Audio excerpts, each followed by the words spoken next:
Welcome back to the broadcast. This is Inside Politics on KTN News, where we dissect the biggest political and policy issues in the Republic. We are on Real Politics today. We want to talk about Uhuru Kenyatta's succession and focus on this story, the headline story on the Sunday Standard, the lady fixing Uhuru succession arithmetic. We're talking about a person that works behind the scenes, Nancy Gitau, who was recruited into the Mwai Kibaki State House, and of course has been working with the Jubilee. Let me start with you, Kipchumba. I'm sure you must have worked with her at some point.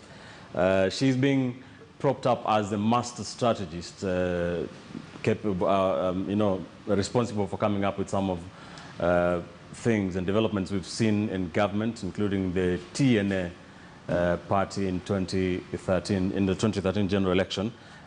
What's her influence, would you say, in behind the scenes Uhuru succession arithmetics?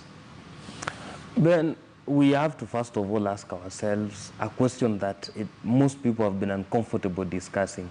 Why will Uhuru be so much interested in who succeeds him more than the success of his the Big Four agenda, the handshake and other things?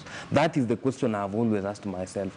But when you come out to the political scene and see what I at times consider what Mutahi Ngunyi says as strategy from Uhuru Kenyatta. If you are to take then that as coming from Nancy Gitau and Uhuru Kenyatta, to be using Mutahi Ngunyi and sometimes Murathe as the people driving the strategy, then you will come to the conclusion that going to 2022, either Uhuru Kenyatta has a strategy that is closed somewhere, or he has no strategy at all. Because when we began the discussion somewhere last year, the whole discussion went to the issue that we want Raila Odinga, we want a Mandela moment. With the time, that one fizzled out. We went to Kalonzo, to Musalia Mudavadi's mother's funeral. We came out and we said that we want to leave this country in a safe pair of hands. And with the time now, we are mutating to the Matiang'i-Mutahi Kagwe coalition. So we ask the question, if these people are feeding on a sound political strategy, we would have seen better. We will have seen the machination coming out strong. So much has been said about Nancy Gitau, the animal built about her, the political dinosaur built about her, but nobody has heard about the lady in real time, because what we hear about Nancy, maybe from what I've read in the Standard today, is coming from Mutahi Ngunyi. So we have not seen her really act. But at the end of the day, from those who have known her and worked with her, there is one thing, and the people writing on today's newspaper have agreed, she's a good strategist. If she's the one who brought about the pomp and color in TNA, then you must give it to her. But managing going to 2022, where I come from, we have a saying, Ben, we say you can't beat two generations. So it means that somebody else must beat Nancy Gitau going to 2022. But again, at the end of the day, the politics of the day, and so that we do not support people who have been fostering unconstitutional theories, is that politics is and always, and Article 1, the sovereign power belongs to the people, so that we don't look like we are falling under what Mutahi Ngunyi is propagating, that politics of this country is being fueled by a cartel of people or some other unknown forces known as deep state. We must reinstate the fact that politics of the day, leadership of the day is given by the people as exposed by Article 1. All right, so she is, Nancy Gitau is President Uhuru Kenyatta's chief advisor on political affairs. But moving away from her person and the person of Mutahi Ngunyi, to talk about the things they've been saying. And Mr. Opio, do you think, or why do you think there is this concerted effort to have a parallel succession plan that is coming from the president's side? Many people usually say, pundits, that presidents who try to pick their successors in this country never succeed. We saw it in 2002 with President the late President Moi picking Uhuru Kenyatta, and then reports of President Mwai Kibaki having a State House project in 2013. What is your take on this concerted effort to have a parallel succession plan that is coming from State House itself? Yeah, I think I would treat all this conversation around succession as the president's strategy to continue governing till the end of his term. Because then he keeps all prominent political players hopeful. He keeps them hopeful that he will support them so that they continue supporting him to the end of his term. I think essentially, if you look at it, that is even the ground upon which even the handshake itself looks to like it was anchored. Because, you know, there has been so much with the Jubilee government that all the president needed was to be sure that he will have enough support from the political players to the end of his term. But having said that, this succession game will start proper, I think, in the month of June. In the month of June, why? Because there is somewhere in our constitution which indicates that all the governors cannot be impeached past the last budget. So after that, that is when, you know, this constitution created so many political powerhouses in the name of governors. And looking at the succession planning, you cannot properly plan a succession and leave all of them out, because some of them in their regions, they have become political powerhouses that will have something to play in the succession matrix going forward. So what I think is that the President Uhuru is trying to manage, I guess he's managing his rule, his reign. But it also looks like he's also trying to manage his succession, which I think is a bit unfortunate, especially bearing in mind that the Jubilee government engaged in a lot of unconstitutional things. And going forward, I think the Kenyans have become a little bit uncomfortable with the government. All right, before we continue, let me bring you some news now. We did see the Tanzanian president, Samia Suluhu Hassan, yesterday receiving a message, an emissary from President Uhuru Kenyatta. That is, of course, the minister, the CS for Sports, Heritage and Culture, Ambassador Amina Mohammed, at State House, Dar es Salaam yesterday, where they talked about cooperation deals. And right now, the Tanzanian president is in Uganda meeting the Ugandan president, Yoweri Kaguta Museveni. We shall be bringing you the pictures as soon as we can get that. Interesting development here in the East African region. Let me come to you, Mark Bichachi.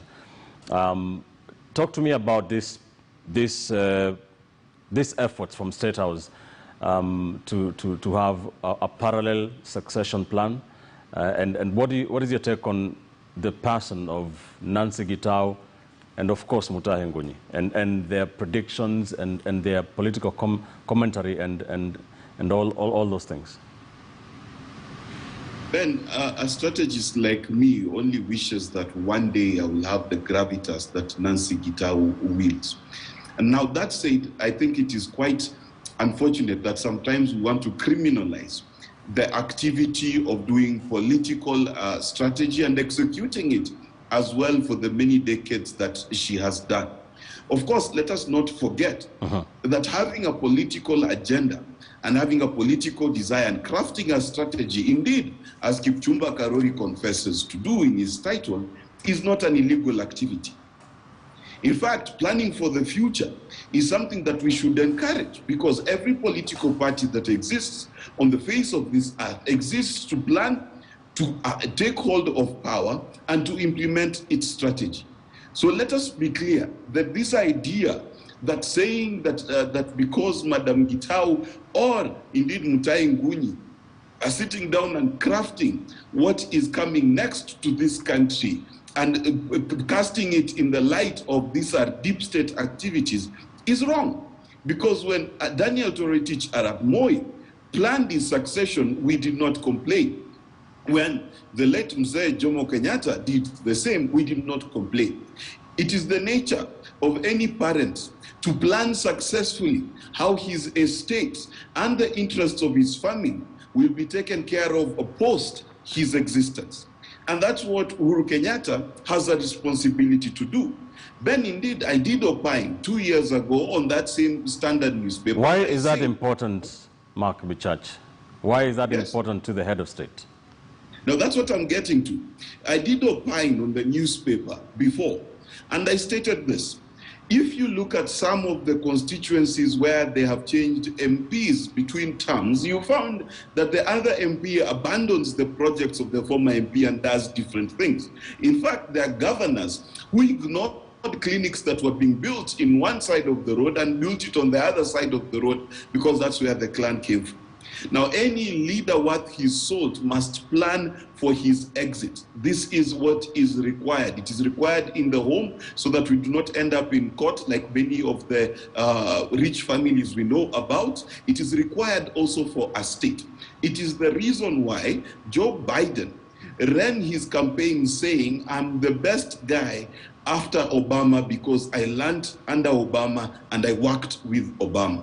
The question we have to ask ourselves is the projects that the president has started, the fight against corruption that the president has started, who do you trust? When you look at Raila Odinga, will he continue the fight against corruption? When you look at William Ruto, will he continue the fight against corruption? And that is the question that we have to ask ourselves, but also a debt that our leader at present owes this country. And I want to remind you that there was one Obasanjo and what happened in Nigeria to ensure that succession did not go the way of the dodo. Kenya is not going to go the way of the dodo.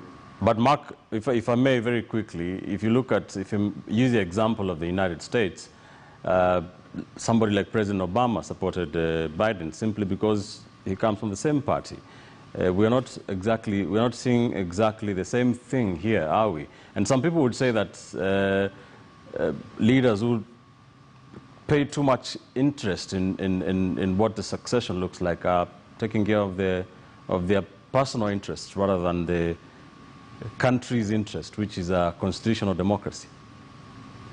Well, you know, Ben, the argument that, for example, George Bush Sr., in supporting his son Junior running for office is just simply protecting the interests of their oil industry is not entirely correct. Because at the end of the day, you need to understand something, that ex-presidents live in this country, that ex-presidents drive on the same roads, use the same airports, and if they get in an accident, they'll go into the same hospital as you and I. Okay. So the interests of an exiting president are strangely the same as the interests of a common mwananchi.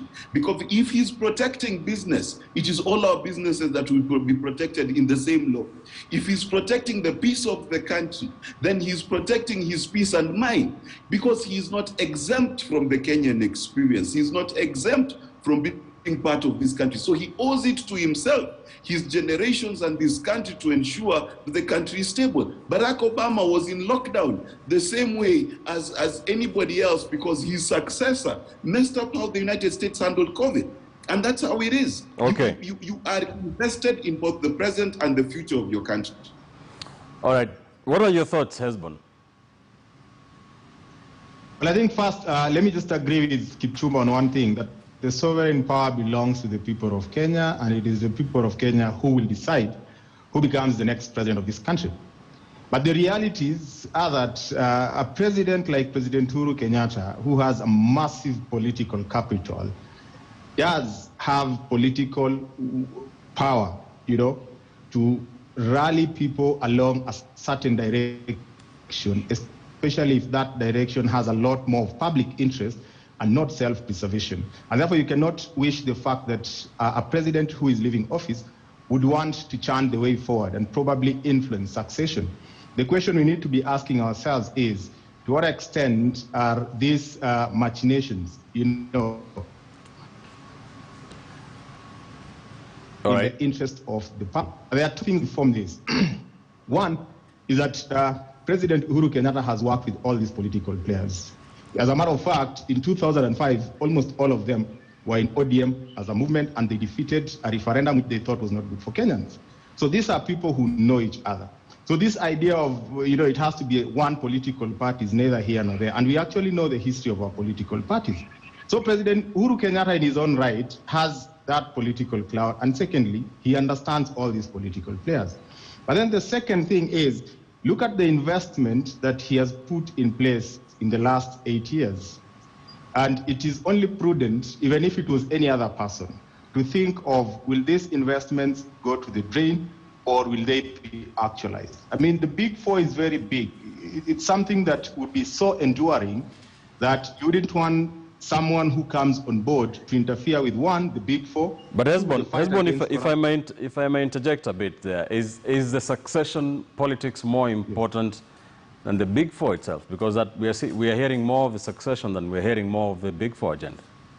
Actually, when is the last time Kenyatta spoke about? I mean, it's very important in the sense that succession will determine continuity of the massive investments that we've put and we've seen the government put in place in roads, in railways, and in electricity connectivity. I think that is important. It's sacrosanct that there's that continuity. Okay. Otherwise, the large outlay of capital that we've invested in capital infrastructure will go to the drain if the continuity is not sustained. But then secondly, you also realize that yes, globally and continentally, most presidents would want to determine who succeeds them. Moi did that in 2002, he did not succeed. Kibaki did that, he did not succeed. In other countries, we've seen it happening. And there are two things that come to the fore. That more often than not, you realize that presidents want to determine who succeeds them for self-preservation purposes. Those ones have failed the world over. Secondly, presidents want to determine who succeeds them because they want a flawless continuity on their projects in the interest of their people. Okay. Those ones have succeeded. An example is in Zambia, where when Chiluba was leaving, Chiluba handed over to his vice president, Levi Mwanawasa, thinking that it will protect his interests, But Levi Mwanawasa went for him. Actually, Chiluba was saved by Rupia Banda when Levi Mwanawasa passed on. And it's the same thing we are seeing in Angola today. Okay. That Dos Santos handed over to an ally. But the ally went for the is going for the ill-gotten wealth. So what is the Kenyan situation from where you sit? The Kenyan yes. So the Kenyan situation is for Kenyans to decide. Okay. If the president is determining the succession in the interest of the public, there's nothing wrong with that. Let me give.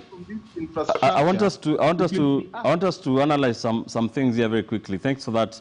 But Kipchumba, you wanted to say something about that. I think, Ben, let us cut the chase in all these succession coming from State House and what have you. It boils down to three things, Ben. Number one, Uhuru Kenyatta is fighting the lame duck syndrome, or whatever you want to call it. By dangling the carrot to so many people, he has caused what we call organized political confusion, so that he seems that he is the master strategist in the whole thing, but at the end of the day, it is his own making.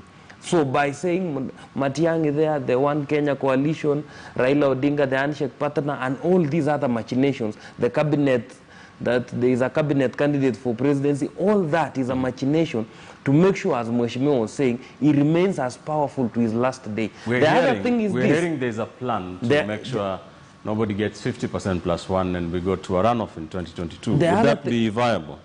Actually, it is unfortunate that such a plans might be coming from the head of state, where that is misuse of public resources. It should be in his interest that the presidency goes to who the Kenyans want. The other thing also, Ben, the second reason why Uhuru Kenyatta wants to make sure that he still looks like he's in control of who becomes the next president, the dangling the presidency, the incumbency carrot, so that you run to all of these presidential candidates are tied by one nut or the other to Uhuru Kenyatta because he has the incumbency. And the third reason that nobody will tell you on a national television is to protect the Kenyatta empire.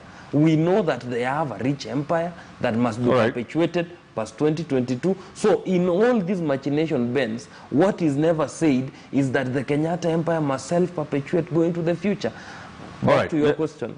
Let me go through some very quickly some of the predictions in 2022 predictions that Mutahi Ngunya has made Then I'll get your quick reactions on them. On Uhuru Kenyatta, he says he is the most discussed president, but the least studied. He did not promise Raila the presidency and will not give it to him. On Raila Odinga, he says he cannot work on an alliance basis with Deputy President William Ruto. Even talking about that alliance is nonsensical. On William Ruto, he says his Hustler Nation is a slow puncture project. It ruffled feathers initially, but punctured irredeemably. Revolutionaries are not lone rangers. On Musalia Mudavadi, Mutahi Ngunyi says, One Kenya alliance could be a decoy. Uhuru could throw all of them into the fray and have them compete against each other. And on Fred Matiang'i says, the interior CS, the man who becomes king is made, and he is made by a cartel of interests. He is made to take care of the interests of the group of people. Mr. Opio, what is your quick reaction to this? To Mutahi Ngunyi? Yes. I think Mutahi Ngunyi... Yes, Kipchumba, can begin you. Mutahi Ngunyi professes a dangerous scholarly articulation which we call motivated thinking. His thinking is motivated by other reasons, not the facts seated with him. The other thing also is his chameleon ways of political machination. A few years ago, 3 to be exact, Mutahi Ngunyi told us William Ruto was the gospel in town. He told us Hustler Nation was the way, and he said, hallowed be the king. William Ruto is the man of the moment. He told us so many platitudes about William Ruto, that William Ruto will be made president, that William Ruto will be made president by the hustlers. When the tide changed, and the people whose trough Mutahi Ngunyi feeds from changed the suppliers, he went to Raila Odinga. He said it is a Mandela moment. He called Raila Odinga all the njambas, and he gave him all the 5 ululations that are given by Gikuyu people. When the tide is moving from Raila to the Serela coalition, we have seen him gravitate towards them. And now he has gone to the 5th. Before, the old thing was that before the God makes you, destroy you, they make you go mad. Who thinks in his own imagination, Ben, that Matiang'i can be a president? He might be in the future, but going to 2022, he is a cat in a horse race. So now that he's telling us about Matiang'i, Matiang'i is a non-starter in our politics. For you to work on the Tosha moment, Ben, you need some political gravitas. With outside William Ruto and Raila Odinga, the rest are tier 3 and 4 politicians who will need a lot. Even the blessings from Uhuru Kenyatta alone is not enough. And then again, we need to demystify Mutahi Ngunyi as somebody who works for Uhuru Kenyatta. We need to look at what Mutahi Ngunyi says as communicating. He is an agent of a principle. The principle is Uhuru Kenyatta. So right. when Professor Mutahi Ngunyi says it is Matiang'i, he is just telling you what Murathe has been telling us. It is what it is discussed behind the power that they bring to the light. They are the agents of the infamous deep state. But at the end of the day, I think he's given so much when he deserves nothing, because he says the normal things and the things that fail at times. Okay. Opio. Mr. Opio. Yeah, I guess Mutahi Ngunyi is a political commentator. Those are his, his thoughts about the goings on. But I think for a person of the stature of Mutahi Ngunyi to even imagine a Matiang'i presidency, I think that is stretching imagination, because it's different to work in an office, and it's also different to create a political gravitas that is able to get someone elected into office as president. So I think what Mutahi Ngunyi says are his personal thoughts, but I also want to think that really, even going forward, the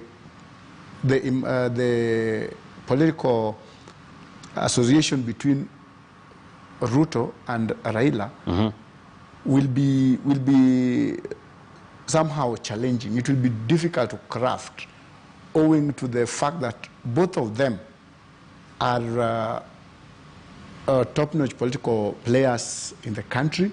Finding a person to do second fiddle might be very, very difficult. So I think some of what he says may be right, but all those are his own thoughts. All right. Very quickly, Hesbon, what are your thoughts on the predictions we've just had here? Well, I think Mutai Nguni is entitled to his own opinions, and as a Kenyan, I think he has his own reading of the political dispensation. But what Kenyans need to be reminded of is that Mutai Nguni respects no one else's opinion, does not respect the media. So for him, the alpha and omega of everything he says originates from him, is about him. And then secondly, this is the guy who came up with the tyranny of numbers, which was a false narrative that worked to benefit a few politicians. And then secondly, what Kipchumba is saying is real. He has flip-flopped that I would be shocked that there is anyone in this country who takes him seriously. Yes. He's the same guy who told us that William Ruto will not become nation. Actually, he said William Ruto would be enthroned as the president. So with all these contradictions, left, right, and center, I think what he has succeeded in doing is to water down his credibility. All right. Very quickly, Mark, your thoughts on these predictions and permutations. I would like to correct something that's been said here, that succession is about protecting family assets. I think that is very unfair, because who here does not have a family and who here does not have wealth?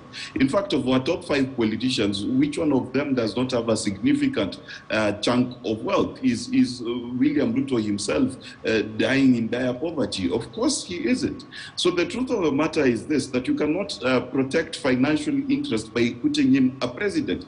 The truth of the matter is that every citizen, even us who are seated here, have an interest in the future of our country. We cannot rob the president, or indeed Nancy Gitau, from the desire to install a leader who they believe will further the needs of this country. There is no law against it, and it is the exact exercise of democracy, and it is the exact definition of campaign, where individuals who are running and not running do their most and put in strategies and efforts to ensure that the candidate they think wins the popular vote. I would only be sitting here talking about people complaining if there was a plan not to have an election in 2022. But you cannot stop people from campaigning simply because they are not campaigning for your candidate, and when your candidate is being campaigned for, you're quiet. This is not how it works. We are not a kangaroo country, and therefore we must understand that that democracy of the people by the people is also instigated by a group of people who decide to campaign and champion a cause who is embodied in a person. So let's not criminalize common democratic practice. Tafadhali. All right. Well said.